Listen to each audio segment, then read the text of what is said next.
you're new to working out and you want to build muscle quickly, you may be thinking about hiring a personal trainer. After all, it makes sense to get someone who knows what they're doing to help show you the way to achieve your goal. Personal trainers don't come cheap, though, so that begs the question, is hiring a personal trainer good value or a waste of money? Well, the answer can be both, depending on what you want, what you can afford, and how self-motivated you are. If you really have no idea what you're doing, or you know what you want to achieve, but you don't know how to achieve it, then getting practical one-on-one advice and training is a must. If you don't, you run the risk of doing yourself a serious injury. At the very least, you're likely to make little progress, become disheartened, and give up. So the best way of getting training that's tailored to meet your unique needs is via a personal trainer. Not all strength is created equal. Now, that opening statement might surprise you. After all, strength is strength, right? Well, not necessarily. You see, there are actually different types of strength. And the type of training that you do depends on the type of strength that you want and what you're going to use it for. Specifically, there is agile strength, functional strength, explosive strength, dynamic strength, and strength endurance. Now let's talk about each one of those individually. First of all, let's talk about agile strength. Now, agile strength is the ability to control, maneuver, and adjust your strength to suit the situation. In other words, it's the ability to pick up and move heavy stuff.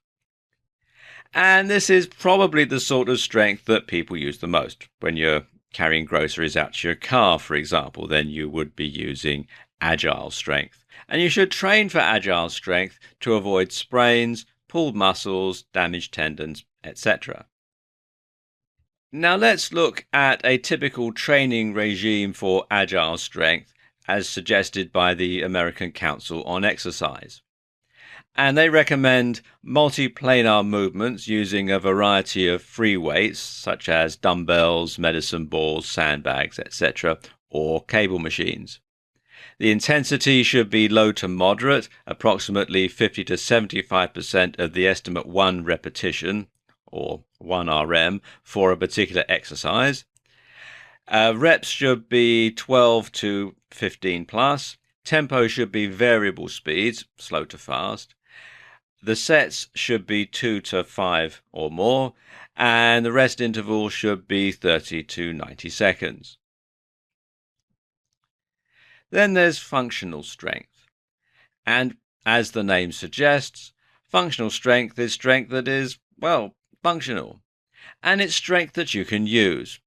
You're not trying to look strong or look healthy. You're trying to be those things. It differs from agile strength insofar as this is strength for your whole body, including things like your heart, rather than just the ability to pick things up and carry them. When training for functional strength, you should consider the 7 primal movements. Specifically, they are squatting, lunging, bending, pushing, pulling, gait, and that can be either walking or running, and twisting. And exercises for functional strength include squats, deadlift, bench press, pull-up, press-ups, otherwise known as push-ups in some countries, overhead press, and kettlebell swing. And then we have explosive strength. And explosive strength, a component of speed strength, refers to acceleration or rate of force development, or the neuromuscular system's ability to generate high-action velocities. Exercises used to develop explosive strength are defined as those in which the initial rate of concentric force production is maximal or near maximal and is maintained throughout the range of motion of the exercise. I'm sure that sounds as clear as mud to you as it does to me. So let's just say that explosive strength is the ability to exert strength or force as rapidly as possible in a given action.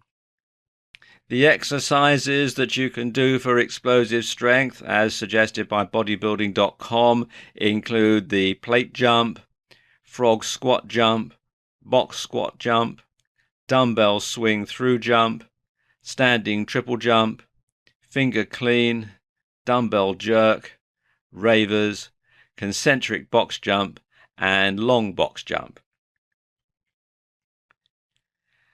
Then we have dynamic strength. And dynamic strength is strength displayed during movement. It's quantitatively expressed in terms of limb or trunk torque at a specified angular velocity, almost always during concentric muscle action.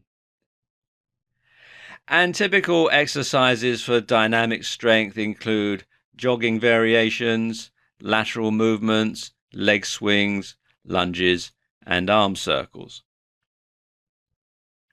And dynamic strength exercises are often included as part of a warm-up routine. So they do help you to get the blood circulating. They do help you to warm the muscles up before you go on to do other types of exercise. And finally, there's strength endurance. And strength endurance is the specific form of strength displayed in activities which require a relatively long duration of muscle tension with minimal decrease in efficiency. And strength endurance is basically the muscle's ability to produce strength or resistance over an extended period of time. And strength resistance training allows the muscles to remain functionally active for longer. Now, when training for strength endurance, what you should do is use heavy weights, doing low reps, use large volume, doing more sets, and shorten rest periods. It doesn't take nearly as long to recover from a couple of reps as it does from 2 to 15, so you can do your next set quicker. So there's strength and there's strength. What type of strength are you looking for?